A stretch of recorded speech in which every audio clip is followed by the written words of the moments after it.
Olá pessoal, tudo bem com vocês?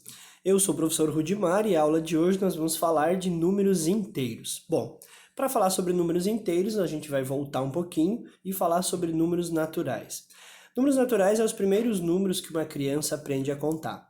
Então, nós temos como os números naturais representados pela letra N, como sendo 0, 1, 2, 3, 4 e assim infinito. Então, os números naturais começam a partir do zero e não terminam, eles são infinitos para o lado positivo, né?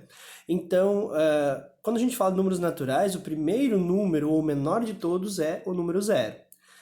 Quando a gente passa a estudar os números inteiros, que são representados pela letra Z, o número zero passa a não ser o menor número, e sim ele passa a ser apenas o número que está entre os positivos e os números negativos. Então, os números inteiros, a diferença dele para os naturais é que os inteiros incluem toda a parte negativa aqui dos números, né? Então, a gente tem os números que são anterior ao zero, que são os chamados números negativos. Então, todos os números que estão aqui à esquerda do zero é o infinito negativo, ou seja, todos os números negativos. E todos os que estão aqui à direita do zero, ou seja, a partir do zero, são os chamados números positivos. Então, a gente tem infinito para o lado direito positivo e para o lado esquerdo infinito negativo. Os números negativos vêm representados com um sinal de menos na frente, enquanto que os positivos pode vir o sinal de mais ou simplesmente não ter sinal nenhum. Então, todos os números que não tiver sinal nenhum, eles são positivos, e os negativos a gente vai representar com um sinal de menos. Falando agora de números inteiros especificamente, incluindo aí os negativos, né? É a diferença para os naturais, a gente vai começar a trabalhar algumas operações com números inteiros. A gente vai começar a comparar, por exemplo, positivos e negativos, soma, subtração, multiplicação e divisão. Professor, onde é que eu encontro números negativos, né? Por exemplo, quando a gente fala em temperatura, a temperatura de um freezer, por exemplo, ele chega a menos 18 graus. Então aqui a gente tem um exemplo de um número negativo, ou seja, ele está a 18 unidades anteriores ao zero. Então ele está 18 unidades para a esquerda.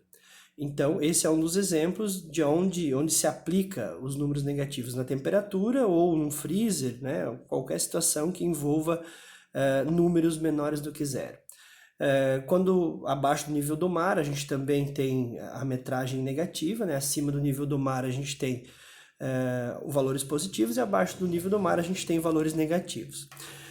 Aí falando de operações com números inteiros, a gente vai ter alguns casos bem específicos. Então a gente tem situações assim, ó. Aqui a gente vai separar em duas situações, isso valendo para adição e valendo para subtração. Quando a gente tiver sinais separados, a gente vai fazer uma análise, e quando a gente tiver sinais juntos, a gente vai fazer outra análise. Então vamos começar aqui por sinais separados. Quando a gente tem sinais separados, eles podem se dividir em sinais iguais ou sinais diferentes. Então vamos a um exemplo. Quando eles são separados e têm sinais iguais. Então vamos dar aqui um exemplo, menos 3 e menos 5. Como que a gente procede à resolução nesse caso aqui? Aqui eu posso usar a regra, então a gente tem menos 3 e menos 5, eu vou somar os valores e vou copiar o sinal de negativo. Então, menos 3 e menos 5, isso vai me dar menos 8. Aqui eu poderia pensar assim também, se eu estou devendo 13 e faço uma outra dívida de 5, eu vou ficar devendo 8. Então, quando os sinais forem iguais, a gente soma os valores e copia o sinal.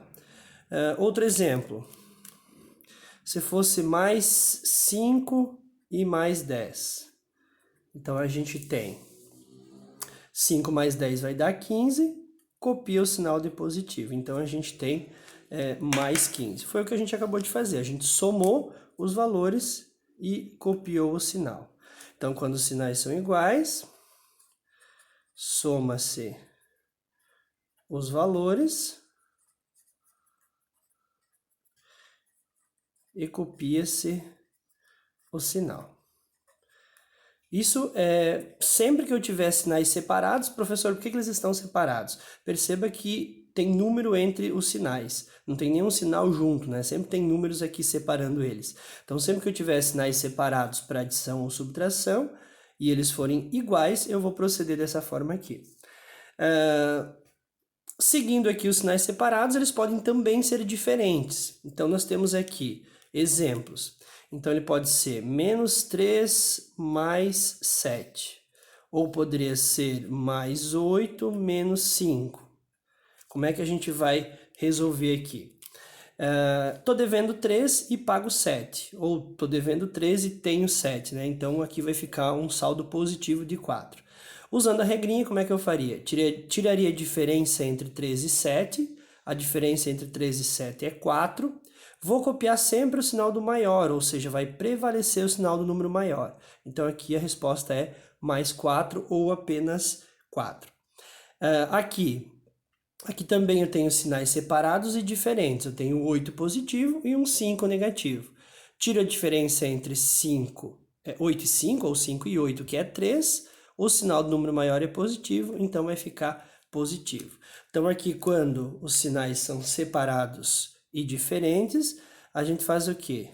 Tira-se a diferença e copia-se o sinal do número maior. Bem resumidinho, bem simplificado, ok? Então aqui temos os dois casos para sinais separados. Quando os sinais são juntos, como é que a gente vai fazer quando os sinais são juntos? Aí também nós temos o caso quando eles são iguais e também temos o caso quando eles são diferentes. Então, quando eles são iguais, então vamos pegar aqui 3 mais menos 6. Mais 6, né? Teria que ser sinais iguais aqui. Então, como é que a gente vai proceder aqui? Perceba que nesses casos, eu tenho dois sinais juntos aqui, ó. Então, eu vou ter que sempre nesses casos fazer o jogo dos sinais. Se eles forem iguais, então aqui eu tenho mais e tenho mais, eu vou substituir esses dois sinais aqui por um único sinal. A gente vai fazer o chamado jogo dos sinais. Então, vai ficar assim, ó. Vai ficar 3... Esses dois sinais iguais vai prevalecer sempre o mais 6. Isso vai me dar como resposta 9. Então, o que a gente vai fazer aqui? Quando tiver sinais juntos, sempre fazer o jogo dos sinais, ok?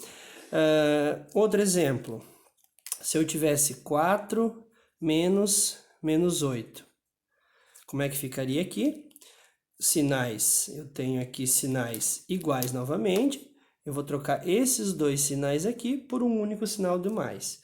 Então, vai ficar 4 mais 8. Que isso vai dar igual a 12, tá? Então, vamos colocar aqui embaixo a regrinha.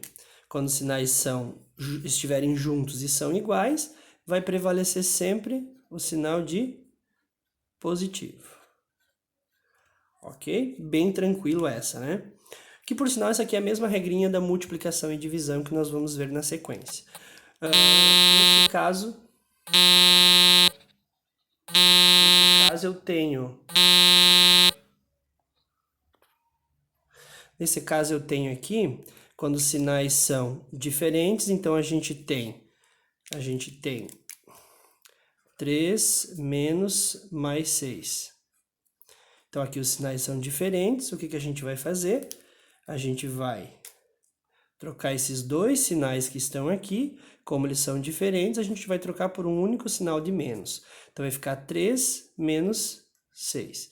Aí, se eu quiser, eu posso vir aqui e usar a mesma regrinha anterior, onde eles são, no caso aqui, diferentes e separados, e fazer a resolução, já que o 3 é positivo e o 6 é negativo.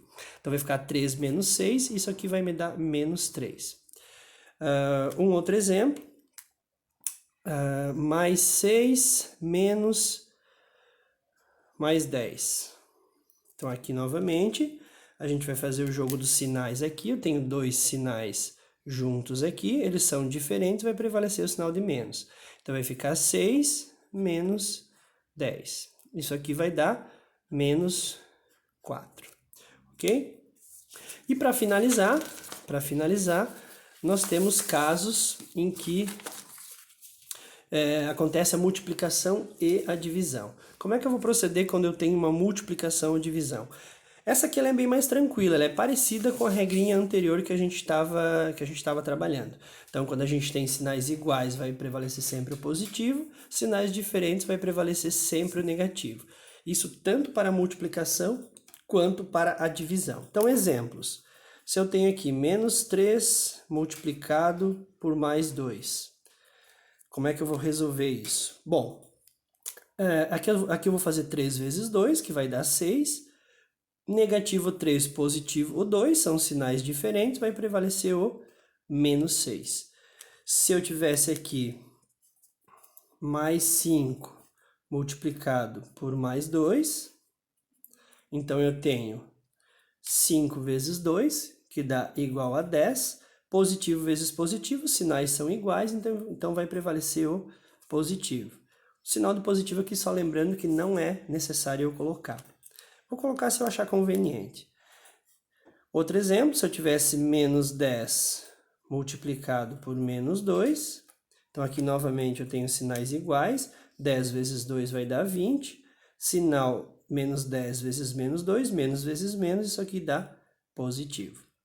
Isso funciona também, da mesma forma, a regra vale para divisão. Então a gente tem aqui, exemplo, 20 dividido por menos 2. Então, como é que vai ficar aqui? O 20 é positivo, o 2 é negativo. 20 dividido por 2 dá 10. Positivo e negativo vai prevalecer, sinais diferentes, vai prevalecer o sinal de menos, que é o negativo. E aí temos aqui também outro exemplo, menos 10 dividido por menos 2. Então, aqui a gente tem 10 dividido por 2, que é 5. Menos dividido por menos, isso vai dar mais. Então, sinais iguais, prevalece o menos. Sinais iguais prevalece o mais, sinais diferentes prevalece o menos, né? Ok? Bom, pessoal, na aula de hoje era isso. Fiquem com Deus e até a próxima aula.